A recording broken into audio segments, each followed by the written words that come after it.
Hi guys, welcome to my channel. இன்னைக்கு நான் செம்ம டேஸ்டான ஒரு வெஜ் புலாவ் ரெசிபி தான் உங்கள் கூட நான் ஷேர் பண்ண போகிறேன். அதுக்கு முன்னாடி என்னோட சேனலை சப்ஸ்கிரைப் பண்ணிக்கோங்க. அப்போ தான் நான் போடுற வீடியோஸில் உங்களுக்கு நோட்டிஃபை ஆகும்.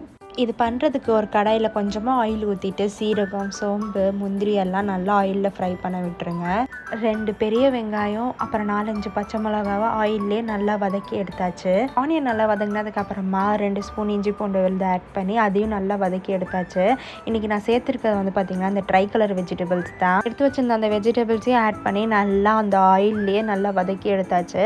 அதனால் வதங்கினதுக்கப்புறமா நம்ம ஊற வச்சுருந்த அரிசியும் ஆட் பண்ணியிருக்கேன். அதுக்கப்புறம் லாஸ்ட்டாக பார்த்திங்கன்னா அந்த தேங்காய் பால் தான் எடுத்து வச்சுருந்தேன். இது நல்லா திக்கான தேங்காய் பால். எனக்கு 1 டம்ளர் வந்துருந்துச்சு. நான் மொத்தமாக 3 டம்ளர் அரிசி எடுத்துருந்தேன். இதுக்கு வந்து பார்த்திங்கன்னா நம்ம 6 டம்ளர் தண்ணி வைக்கணும்ல, இதில் 1 டம்ளரே தேங்காய் பால் வந்துருந்துச்சு. மீதி 5 டம்ளர் நான் தண்ணி ஊற்றிருந்தேன். தோசைக்கல் மேலே இந்த சட்டியை வர வச்சுட்டு அப்படியே தம் வர வச்சாச்சு. ஒரு 20 to 25 மினிட்ஸ் சென்று ஓப்பன் பண்ணி பார்த்தீங்கன்னா செம்ம டேஸ்டான வெஜ் புலாவ் ரெடி ஆகிடும். இதில் வந்து உப்பு ஆட் பண்ணியிருந்தேன். எப்போன்னு பார்த்தீங்கன்னா இந்த காய் நம்ம ஆட் பண்ணியிருப்போம்ல, அந்த டைமில் ஆட் பண்ணிங்கன்னா அப்போ தான் அந்த காயிலையும் நல்லா உப்பு சேரும். இந்த மாதிரி ரெசிபி வீடியோஸ் எப்படி இருக்குன்னு கமெண்ட் செக்ஷனில் சொல்லுங்கள். பாய் பாய்.